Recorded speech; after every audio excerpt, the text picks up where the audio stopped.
सुबह के 9 बजे होंगे। भैंसों का चारा पानी करके दूध ग्राहकों को बांटकर सागर खाट पर जाकर लेट गया।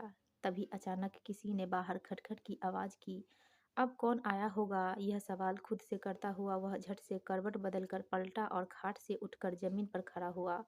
जल्दी से वह बाहर गया तो देखते ही पहचान गया। अरे गंगा तुम? हाँ मैं। उस लड़की ने अपने पास खड़े 4-5 साल के बच्चे की कलाई को पकड़कर कहा।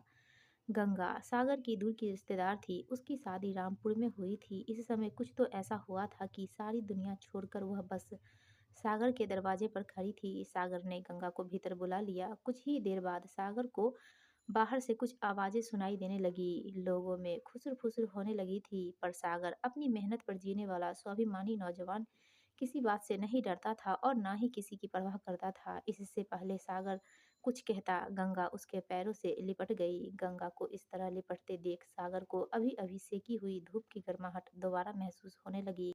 पर इस सब से बेखबर गंगा उससे सुबक सुबक कर बोली, मेरा पति हर बात पर शक करता है। मैं वहां से भाग आई।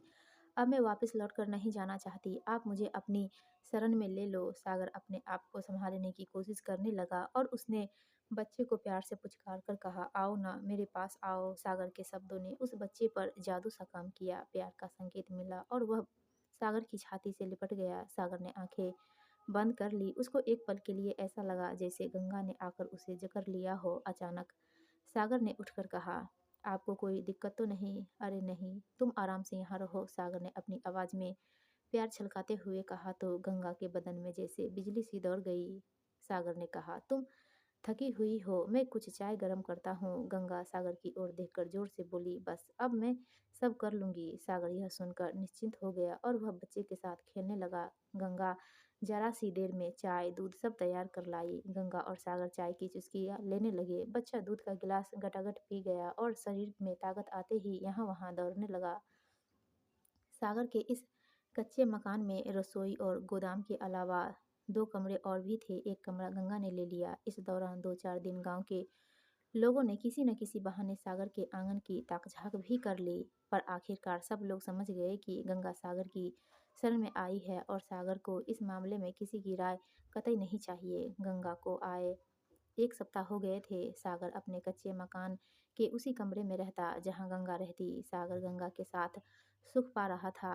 शहर से काजू बादाम, कपड़े, मखमली बिस्तर और कई खिलौने लाकर उसने गंगा के बच्चे को दिए और उसे निहाल कर दिया। सागर ने उस बच्चे का नाम रोहित रखा। गंगा को रोहित नाम इतना भाया कि वह बच्चे का असली नाम बिल्कुल ही भूल गई। तकरीबन 1 महीना हो गया था और अब हालात इतने अच्छे थे कि गंगा सुबह शाम कुछ नहीं सोचती थी। जब भी सागर पुकार लगाता, गंगा पल भर की देरी नहीं करती थी। गंगा उसकी मांग पर उफ न करती तो सागर ने भी उसे सिर आंखों पर बिठाया। गंगा ने भी गांव में सहेलियां बना ली थी। जब सागर गांव से बाहर होता तो गंगा का मन उचटने लगता और कभी रोहित को लेकर तो कभी उसको सुलाकर वह यहाँ वहाँ इधर उधर आने जाने लगी। एक दिन सागर ने रोहित को गांव की पाठशाला में दाखिला दिला दिया। वहीं सुबह दूध और दोपहर को बढ़िया खाना मिलता था। गंगा अब और खूबसूरत हो गई थी। 4 महीने गुजर गए। एक दिन सागर को सदमा लगा, जैसे वह आसमान से गिरा। हुआ यूं कि गंगा रातों रात गायब हो गई। खूब पता लगाया तो खबर मिली कि वह बगल के गांव के एक छोरे के संग शहर भाग गई। दोनों अपनी मर्जी से गए थे और गंगा सागर के घर से 1 रुपए तक न ले गई। बस उसके कपड़े नहीं थे।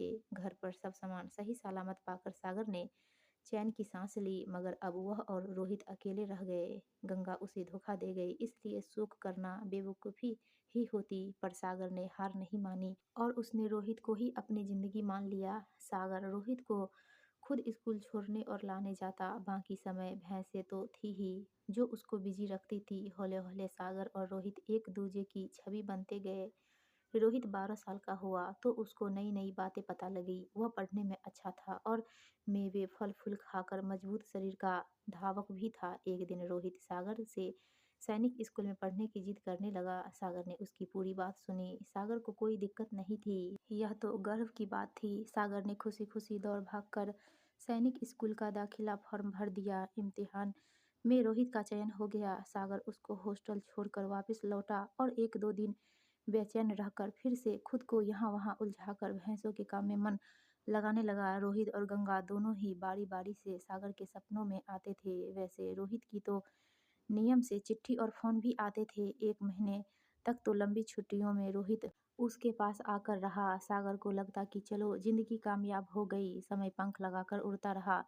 रोहित जब 15 साल का हुआ तो उसे वहाँ पर मेधावी छात्र की छात्रवृत्ति मिलने लगी। अब वह पढ़ने लिखने के लिए सागर पर कतई निर्भर नहीं था। सागर इस साल इंतज़ार करता रहा पर न तो रोहित खुद ही आया और न ही उसका फ़ोन आया। अब तो उसके चिट्ठी फ़ोन आने सब बंद हो गए थे। सागर को अब कुछ डिप्रेशन सा लगने लगा पर वह गंगा के धोखे को याद करके रोहित का यह बर्ताव झेल गया। अब उसको काम करने में आलस आने लगा था, खास तौर पर भोजन पकाने में। इसलिए कुछ सोचकर उसने घरेलू काम में मदद के लिए एक काम वाली रख ली। वह सागर से कुछ ज़्यादा उम्र की थी और खाना बनाना, कपड़े धोना वगैरह सब काम करने लगी। एक दिन खाट पर लेटा सागर सोच रहा था कि आज रोहित होता तो 22 साल का होता और गंगा गंगा कहाँ होगी। यही सोचते हुए वह अचानक खाट से उठ बैठा तो सामने कामवाली को खड़ा पाया। वह कामवाली चाय बनाकर ले आई थी। सागर की आंख से आंसू बह रहे थे। उसने नजदीक आकर वह आंसू अपने आंचल से पोंछ दिए और सागर अचानक ही एकदम भावुक सा हो उठा। उसने संकेत से कुछ याचना की, फिर दोनों गले लगकर काफी देर तक यूं ही बैठे रहे।